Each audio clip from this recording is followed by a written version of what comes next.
itulah kekhawatiran kami ya. Kami tadi itu banyaknya anak-anak kita yang putus sekolah kan gitu ya, makanya tadi itu nanti kita setelah vaksinasi ini kita berharap tadi itu ekonomi meningkat, terus aktivitas masyarakat juga membaik kan gitu, jadi anak-anak bisa sekolah tatap muka lagi kan gitu ya. Ini juga yang menjadi PR kita dan menjadi ganjalan. Beberapa kali kepala dinas juga sudah menyampaikan, Bu, sudah kita buka aja, tetapi sekarang kita masuk zona kuning kan tidak boleh ya aturannya gitu. Walaupun di daerah beberapa kecamatan kita yang belum sama sekali juga ada terpapar virus COVID kan, tapi tadi karena menyeluruh dilihatnya Kabupaten Lebak, jadi itu kita tidak bisa secara parsial gitu.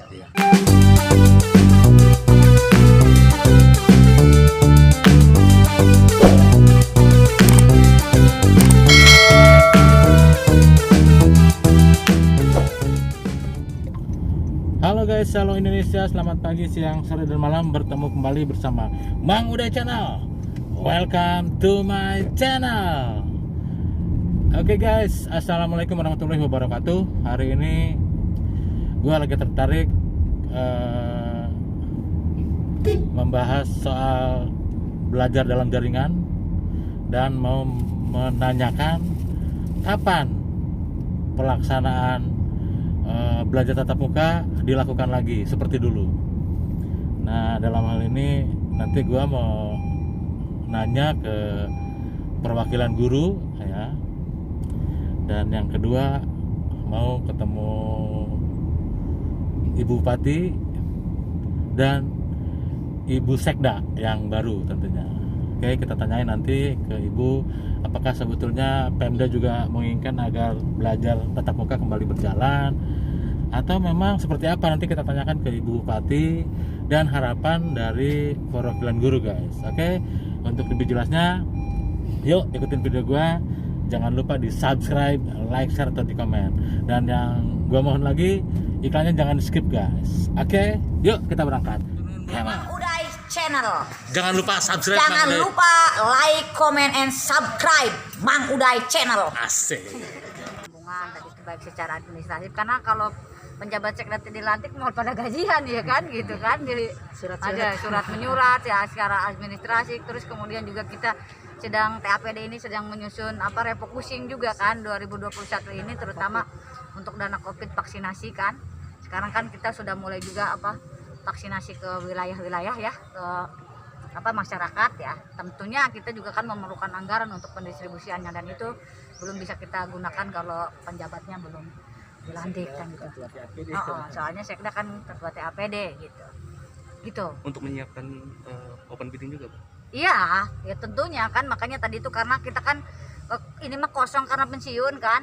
Jadi makanya sebelum nanti open bidding, karena open bidding ini kan kita memerlukan waktu, nanti ada uji publik dan lain sebagainya. Kemudian juga ada asesmen ya, segala macam kan, itu memerlukan waktu ya sebulan, 2 bulan, belum pengumumannya dulu kan gitu kan, kayak gitu. Nah, makanya tadi itu tahapan-tahapan open biddingnya. Jadi makanya dalam rangka mempersiapkan itu juga ya tadi kan sudah saya sebutkan bahwa tugas diantaranya juga adalah mempersiapkan bagaimana nanti seleksi itu ya, seleksi sekda definitif nanti ke depan kan gitu. Bu, sekarang beralih ke pertanyaan lain terkait vaksin ya Bu ya. Untuk PNS sendiri yang di lingkungan PMK Lebak berapa ribu Bu totalnya? Banyak ya kan, kita kalau PNS-nya sendiri ada 7 ribuan ya sekarang ya, kalau tidak salah ya. 7.000 lebih, belum kita ada honorer dan TKS ya. Prioritas pelayanan publik. Terus prioritas jadi itu pelayanan publik, guru dan lain sebagainya. Kemudian juga relawan seperti BPBD kan. Dan nanti juga teman-teman wartawan juga masuk dalam prioritas kita gitu, karena kan teman-teman yang banyak bersentuhan juga dengan kita, dengan masyarakat ya gitu kan. Kalau targetnya selesai sampai kapan Bu? Ya tergantung ya, kalau target kita atau pengennya mah di tahun ini bisa selesai semua kan, karena bukan hanya pelayan publik tetapi juga masyarakat. Masyarakat kita 1,2 juta ya. Pusat aja 4 sampai 5 tahun. Ya, pusat 4 sampai 5 tahun ya, bertahap gitu ya, seluruh Indonesia kan gitu. Jadi ya kita berharap tadi itu yang terpenting semuanya pada sehat. Jadi kita juga bisa melaksanakan vaksinasi juga dengan lancar, apalagi tenaga-tenaga kesehatan kita juga kemarin kan banyak yang sudah terpapar kan gitu ya. Nah, tetapi tadi itu ada yang menggembirakan juga bahwa yang kemarin terpapar COVID selama 3 bulan sudah bisa divaksinkan gitu. Dan juga yang di atas 65 tahun ya, usia pada manula kan bisa di ini juga. Nah Bu, kalau untuk para guru nih ya, para guru, para pengajar, kalau memang semua sudah divaksin, apakah ada kemungkinan belajar langsung akan dimulai lagi? Bisa, nanti kami akan evaluasi. Jadi mungkin bertahap juga. Jadi kita lihat zonasinya. Misalkan zonanya masih hijau, ya kita bisa itu dilaksanakan tatap muka. Kemudian juga kalau yang zonanya merah ya belum, kan kita masih evaluasi. Nah makanya ini kan bukan hanya tugas pemerintah. Walaupun kita sekarang punya Perda AKB, kita punya PPKM skala mikro, PSBB lah namanya. Tapi kalau tidak ada komitmen bersama membangun sinergitas itu, ya kita tidak akan berjalan gitu. Makanya kalau kita pengen efektif, ayo kita komitmen bareng-bareng sehingga anggaran yang kita gunakan tadi itu dalam penegakan PSBB juga kita bisa gunakan untuk pembangunan yang lain. Sekarang banyak yang mengeluh jalan rusak. Karena semua daerah fokus kepada penanganan COVID, baik itu kebutuhan sembako masyarakat, pangannya, terus kemudian vaksinasi, terus swabnya, nangan yang sakit juga, posko-posko kan gitu. Jadi kalau misalkan kita komitmen bersama, masyarakatnya juga taat, bukan hanya kita, ya saya rasa kita bisa melakukan efisiensi anggaran itu untuk pembangunan yang lain kan gitu. Sekali lagi Bu terakhir, akibat daring terlalu ramah, banyak para orang tua menganggap bahwa ini kan libur panjang. Malah sampai ada anak sekolah SMP diajak kerja akhirnya ke Jakarta. Iya betul, makanya itulah kekhawatiran kami ya. Kami tadi itu banyaknya anak-anak kita yang putus sekolah kan gitu. Ya makanya tadi itu nanti kita setelah vaksinasi ini kita berharap tadi itu ekonomi meningkat, terus aktivitas masyarakat juga membaik kan gitu. Jadi anak-anak bisa sekolah tatap muka lagi kan gitu ya. Ini juga yang menjadi PR kita dan menjadi ganjalan. Beberapa kali kepala dinas juga sudah menyampaikan, Bu sudah kita buka aja, tetapi sekarang kita masuk zona kuning kan tidak boleh ya aturannya gitu. Walaupun di daerah beberapa kecamatan kita yang belum sama sekali juga ada terpapar virus COVID kan, tapi tadi karena menyeluruh dilihatnya Kabupaten Lebak tadi itu kita tidak bisa secara parsial gitu. Oke Bu, makasih. Ya sehat-sehat semuanya ya. Amin. Ibu juga harus sehat. Amin. Amin. Ya Bu. Nah ini urusan partai ya. Sekali lantik ini apa pertama program kerja Ibu yang akan dilakukan?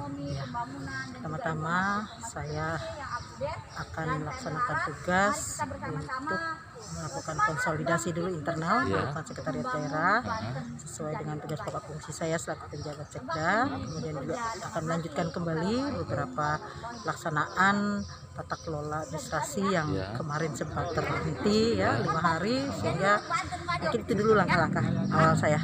Kalau terkait COVID gimana? Terkait COVID, nah kita kemarin sudah melaksanakan rapat gugus tugas ya. Insya Allah hari ini pun saya juga akan bersama-sama dengan beberapa tim gugus tugas yang dari pemerintah Lebak untuk segera melakukan langkah-langkah strategi dalam upaya menekan tingkat penyebaran COVID. Oke. Nah, Bu, kita sudah membuat zonasi ya, karena zonasi ini juga sangat berpengaruh juga terhadap tingkat tindakan yang akan kita lakukan. Nah terkait untuk daring tadi yang katakan Ibu Bupati, menurut Ibu gimana? Ya tentunya ini juga kan kita mengikuti sesuai ketentuan pemerintah ya. Dimana kalau kita sudah ada zonasi-zonasi tadi sudah disampaikan oleh Ibu, nanti kalau misalnya memang dimungkinkan sebagian besar adalah wilayahnya hijau, dan ini juga kan tadi peran serta masyarakat juga ya semuanya ya, karena kondisi zonasi ini dia merah, kuning, hijau ini kan juga ditentukan oleh aktivitas masyarakatnya, kepedulian masyarakatnya, kesadaran masyarakatnya. Tentunya ini tadi sudah disampaikan oleh Bupati, perlu komitmen bersama. Nah, mudah-mudahan nanti kalau memang sudah bagus ya, Lebak juga semakin landai, kalau perlu tidak ada lagi yang terpapar COVID, kemudian juga vaksinasi juga berjalan mantap, nanti jangan ada juga masyarakat yang takut, kemudian juga mempercayai hoak-hoak tentang vaksin ya.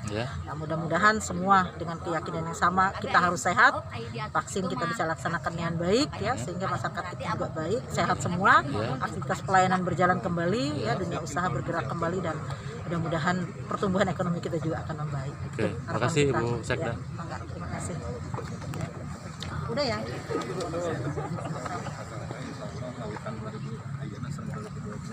Kita disupport oleh kementerian untuk pendataan terpadu kemiskinan. Oke guys, gue sekarang berada di salah satu SMP negeri ya, tepatnya SMP Negeri 4 Rangkas Bitung.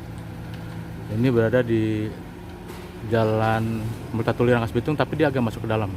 Nah ini juga masih belajar daring ya. Kita lihat. Nah di sini pun ada ratusan siswa mungkin yang sekarang belajar melalui daring ya, belajar dalam jaringan. Nah ini salah satu SMP di Rangkas Bitung. Nah kita lihat pagarnya juga ditutup guys.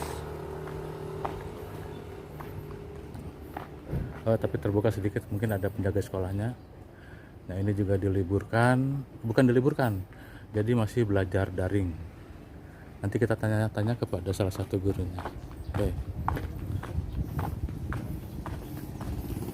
Assalamualaikum Bu. Mau tanya-tanya Bu, Bu, sampai dengan saat ini belum jelas ya kapan akan belajar tatap muka. Belum, Pak. Kebetulan tadi saya menemui Ibu Bupati di Pendopo. Sebelumnya beliau sih menginginkan agar belajar tatap muka segera dilakukan, cuman karena belum memungkinkan, maka mau gimana lagi. Tapi beliau mengatakan tadi kalau misalkan para guru sudah divaksin, ya mudah-mudahan akan mengurangi resiko penularan. Jadi katanya pengennya sih kalau bisa ya belajar tatap muka. Nah kalau harapan Ibu sebagai guru di sini gimana? Ya kalau harapan saya menginginkan tatap muka ya, karena anak-anak juga sudah mulai jenuh dengan pembelajaran seperti sekarang, apalagi kalau misalnya siswanya yang kendalanya tidak punya sarananya ya. Makanya mereka menginginkan segera tatap muka untuk pembelajarannya. Gitu. Dan tadi juga Ibu Bupati mengatakan salah satu poin kalau nggak salah khawatir terjadinya banyak yang putus sekolah. Nah itu dia. Karena banyak orang tua yang beranggapan ini tuh libur panjang. Ada yang gitu. Makanya yang udah agak gede-gede anak SMP malah diajak kerja di luar gitu kan. Itu yang dikhawatirkan. Nah bisa jadi bisa merubah perilaku juga mungkin Bu ya. Perilaku anak kalau memang jarang tersentuh langsung oleh para guru di sekolah itu gimana? Betul. Karena tidak terkontrol. Kadang kan kalau di rumah tidak selamanya orang tuanya mendampingi ya, apalagi kalau misalnya bekerja kan gitu. Kalau di sekolah kan jamnya kan kita dibatasi misalnya sampai jam 1. Kami kan mengontrol semuanya selama pembelajaran itu. Nah, selebihnya nanti kan orang tua ya. Oke, ngomong-ngomong ibu-ibu udah divaksin belum? Kita belum ada jadwalnya. Belum ada jadwal. Ya. Jadi mudah-mudahan kalau udah divaksin agar pencegahan risiko penularan bisa aman lah Bu ya. Amin. Agar tidak ada lagi, makanya tidak hanya orang tua sebetulnya, malah pejabat Pemkab juga sebetulnya menginginkan agar belajar tatap muka berjalan kembali gitu. Oke Bu, itu aja. Makasih. Oh ya, kalau jumlah murid di sini berapa totalnya? Dari kelas 1 sampai kelas? Kurang lebih 900-an ya. 900 ya? Iya. Nggak pusing tuh Bu ngasih tugas ke sekian banyak murid? Iya, alhamdulillah selama ini ya kita jalani. Nggak ada kendala ya? Iya. Oke. Harus dijalani. Tugaskan ya. Oke, mangga Bu. Ya, mangga. Assalamualaikum warahmatullahi wabarakatuh. Saya Mang Uday Channel. Oh iya. Assalamualaikum Bu. Iya. Oke guys, ini adalah salah satu sekolah di Rangkas Bitung, SMP Negeri 4. Nanti kita coba ke sekolah lain untuk melihat langsung kondisinya seperti apa. Come on guys. Oke guys, gue masih berada di Jalan Tatuli Rangkas Bitung untuk mengunjungi lagi salah satu SMP, tepatnya SMP 1 Rangkas Bitung guys. Nah, kita lihat. Nah ini SMP 1 Rangkas Bitung ya, kita lihat. Nah, kebetulan bagian depannya ditutup guys, karena memang tidak ada aktivitas belajar ya. Pagarnya aja terbuka. Ini kita lihat pagar bagian gerbangnya terbuka, tapi kalau untuk yang di dalamnya tertutup guys. Nah ini tertutup karena memang tidak ada aktivitas belajar. Tadinya sih gue mau nanya salah satu gurunya, cuman kayaknya nggak ada guys, karena ini ditutup. Mungkin jam istirahat, karena kebetulan hari ini hari Jumat guys. Oke, itu aja ya kondisi SMP Negeri 1 Rangkas Bitung di Jalan Tatuli.